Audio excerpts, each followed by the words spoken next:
Your parents say buy. The internet says rent and invest the difference. Your coworker who just closed on a house says it's the best decision he ever made. Your other coworker who just closed on a house says he hasn't slept through the night since the inspection report came back. Everybody has an opinion on this one, and almost nobody has run the actual math past month one. So let's do something different.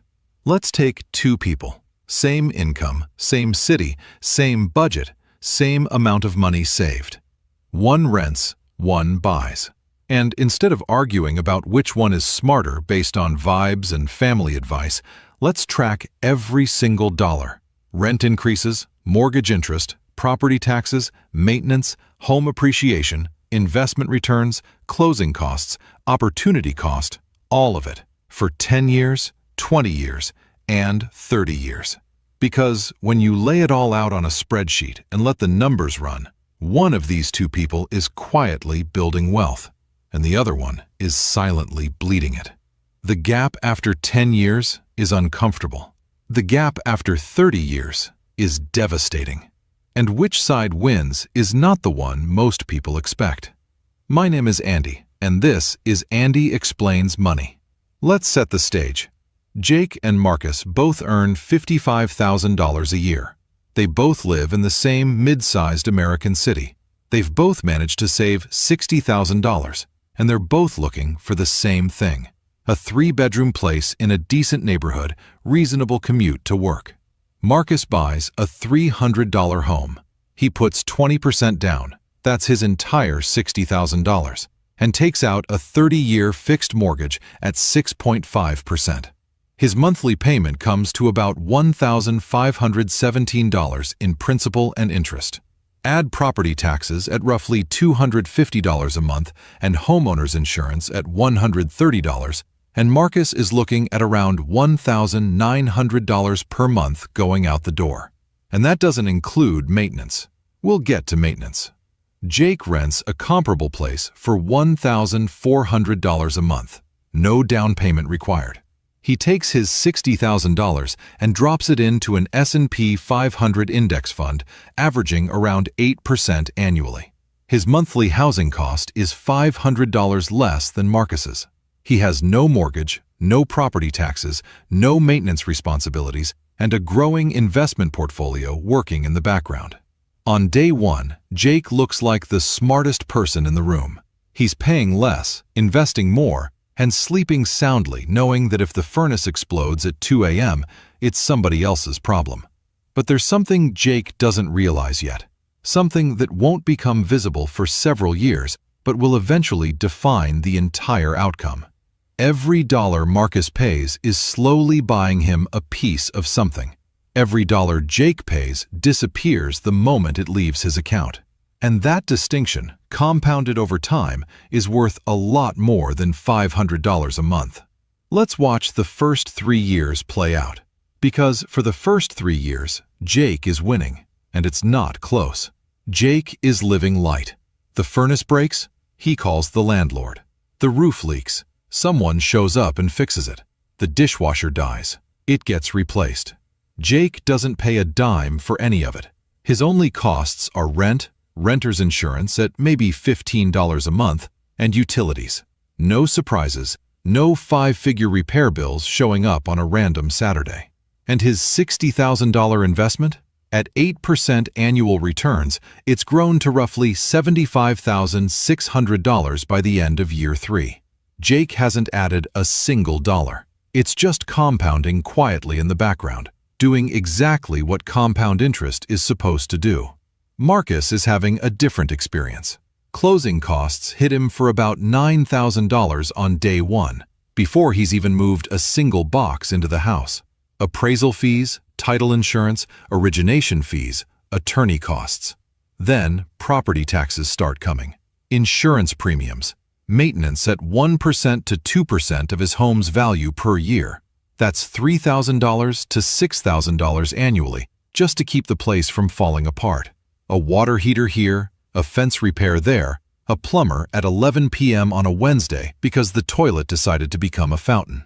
And here's the part that really stings. In the first few years of a mortgage at 6.5%, almost all of your monthly payment goes to interest, not principal, interest. In year 1, Marcus pays about $18,200 in mortgage payments. Roughly $15,400 of that goes straight to the bank as interest. Only $2,800 actually chips away at what he owes. That interest vanishes just like rent does, except nobody calls it that. Nobody says, "I'm throwing away $15,000 a year on interest." They say, "I'm building equity." But in year 1, almost no equity is being built. The bank is building its equity. You're building theirs. Let's run the scoreboard through year 3. Jake has paid roughly $50,400 in rent and has a $75,600 index fund. Marcus has spent over $103,000 between his mortgage, closing costs, taxes, insurance, and maintenance, with only about $9,500 in equity built through principal payments. His home might have appreciated a little, but not enough to close that gap. Through year 3, Jake is ahead by almost every measure. He's spent less, he has more liquid wealth, he has more flexibility. If somebody offered Jake a job in another city tomorrow, he could take it. If somebody offered Marcus the same job, he'd have to sell a house. And selling a house in year 3, after closing costs and agent commissions, often means losing money. So, if the story ended at year 3, the answer would be obvious. Rent, invest the difference, don't look back. But the story doesn't end at year 3. And what happens next is where most people's understanding of this debate falls apart completely. Jake's lease comes up for renewal. Rent goes up 4%. That's $56 more a month. He barely notices. $1,400 becomes $1,456. The next year, $1,514. Then, $1,575. Each increase feels manageable in isolation. It's never enough to make Jake panic. It's never enough to make him reconsider his strategy. It's just enough to quietly eat into his budget a little more every single year. Now look at Marcus's mortgage payment. $1,517 in principal and interest. Same number he paid on month 1. Same number he'll pay on month 120. Same number he'll pay on month 360.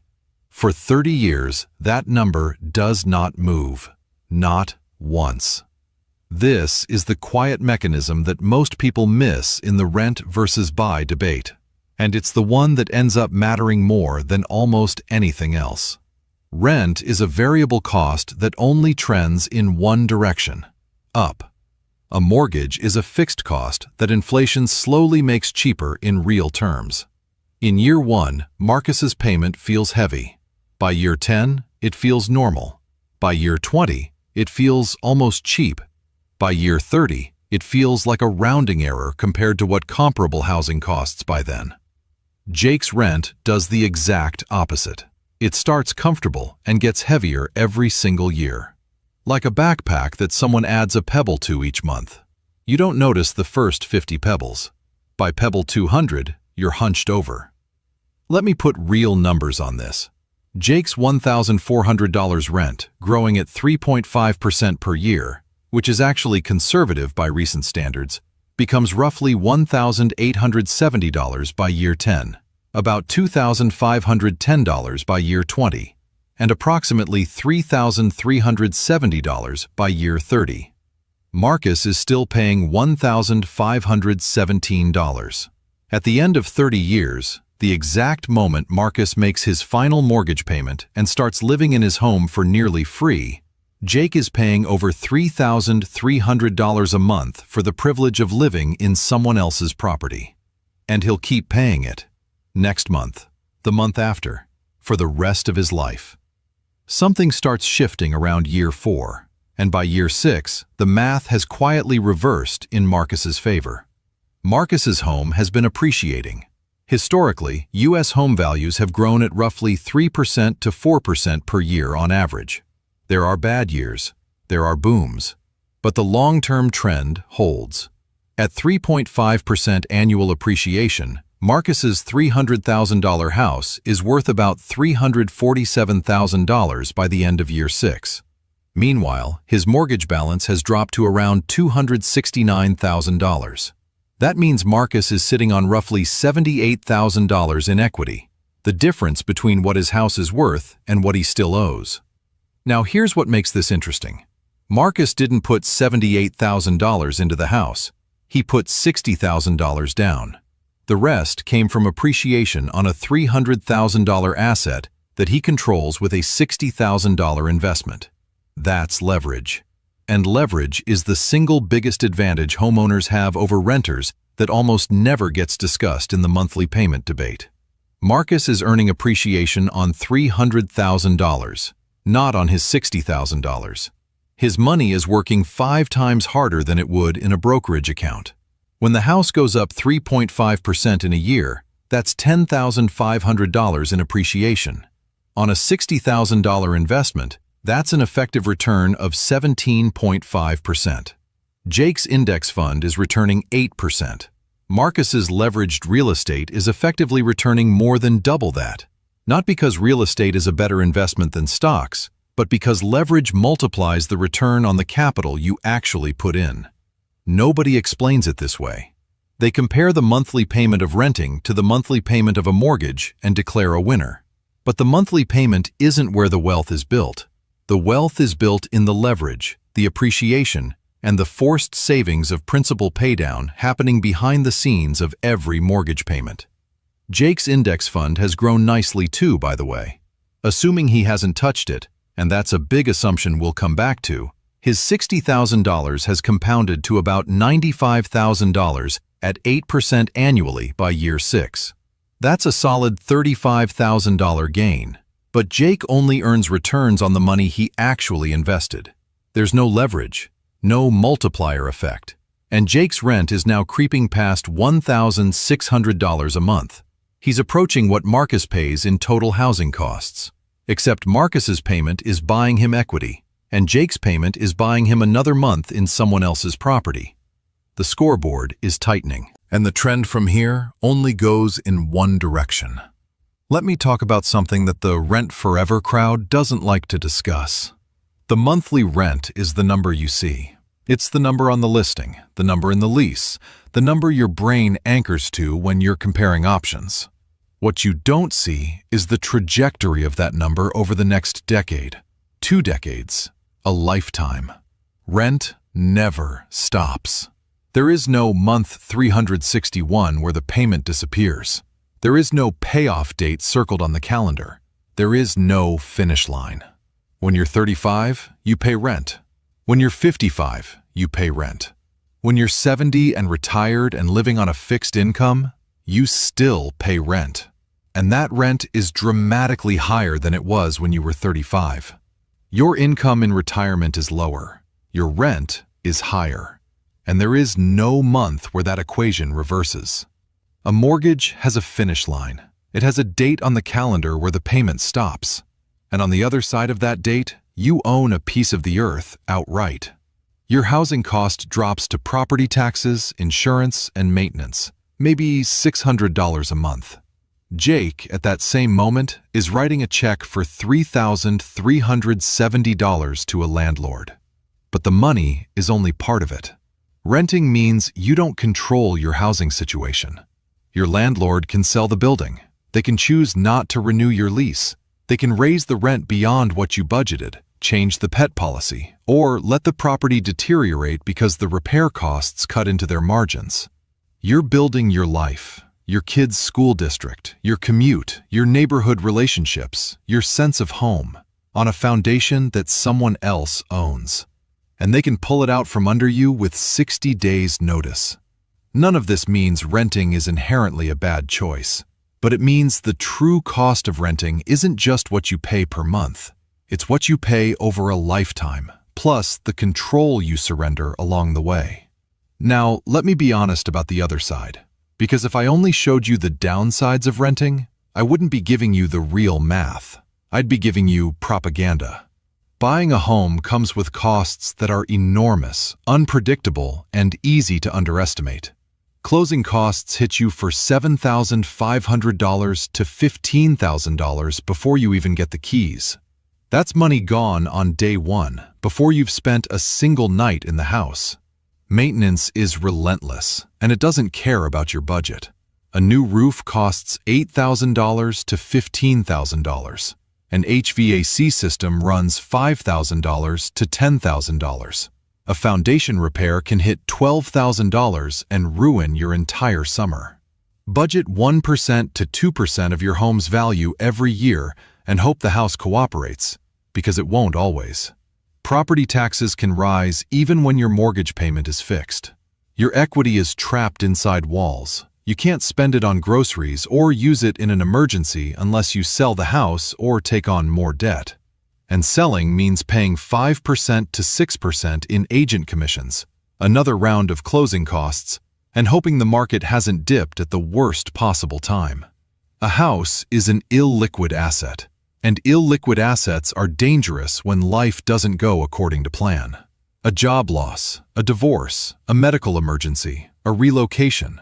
Any of these can turn your biggest asset into your biggest liability if you can't sell it quickly or at the right price. The buy always crowd never mentions this part. They should. Here's where the full story comes together.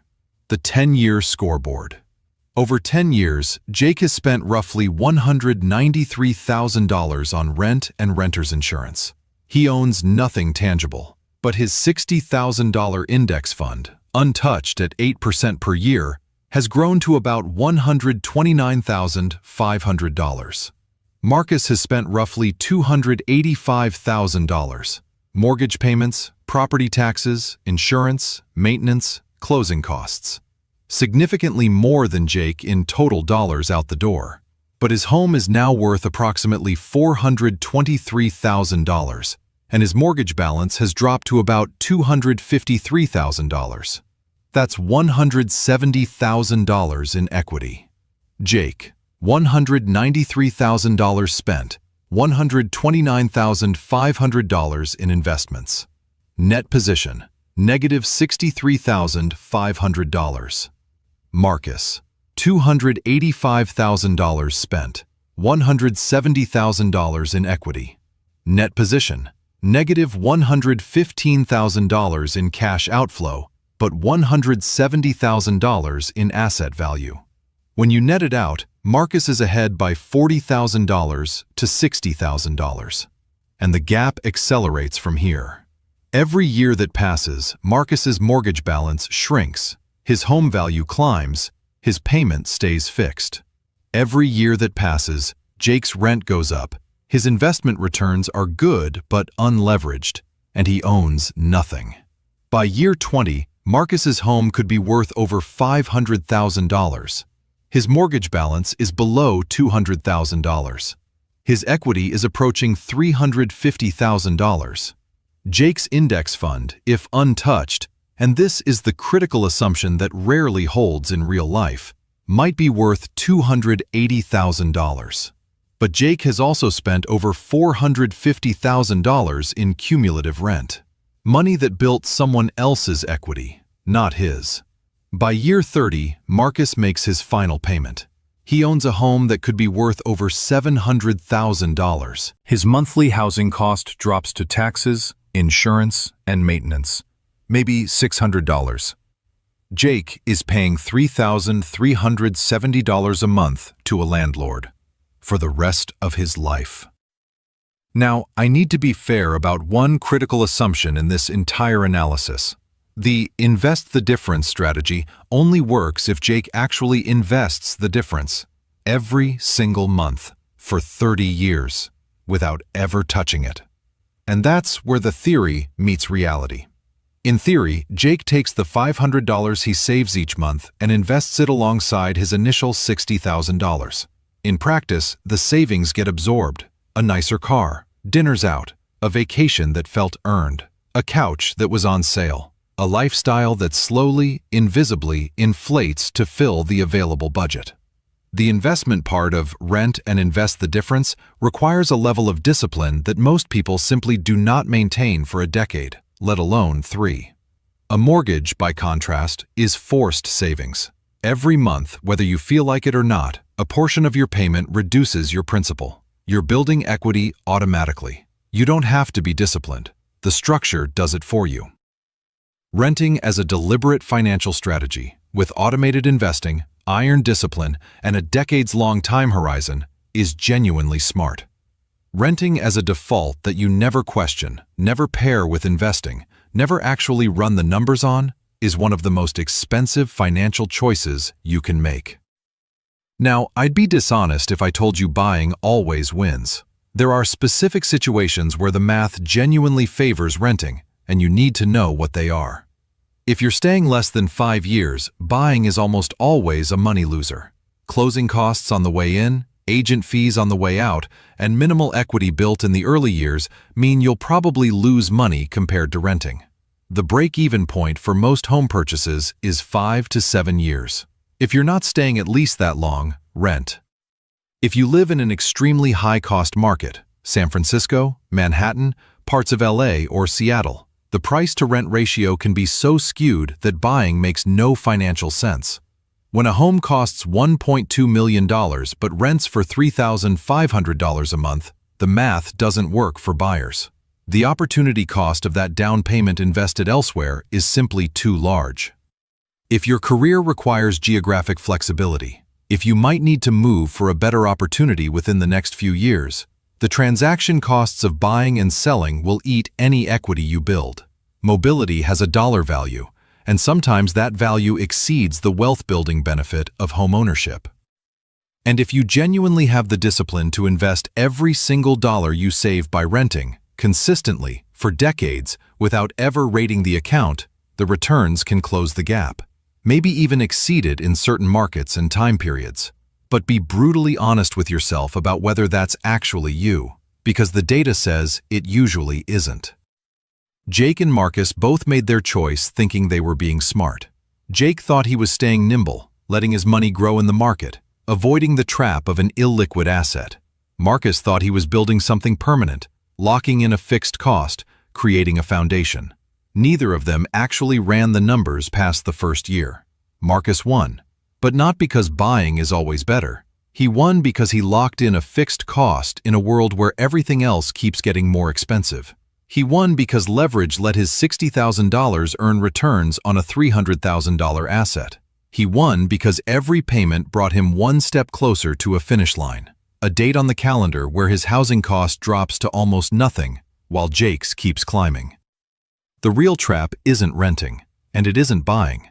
The real trap is making a $300,000 decision based on a monthly number without ever asking what it costs you over 10 years, 20 years, a lifetime. The next time your lease renewal shows up with a 4% increase that feels like nothing, run the numbers. Because 4% doesn't feel like nothing when you add it up over 30 years. That's the only math that matters. Subscribe to Andy Explains Money if you want the next breakdown. I'll see you there.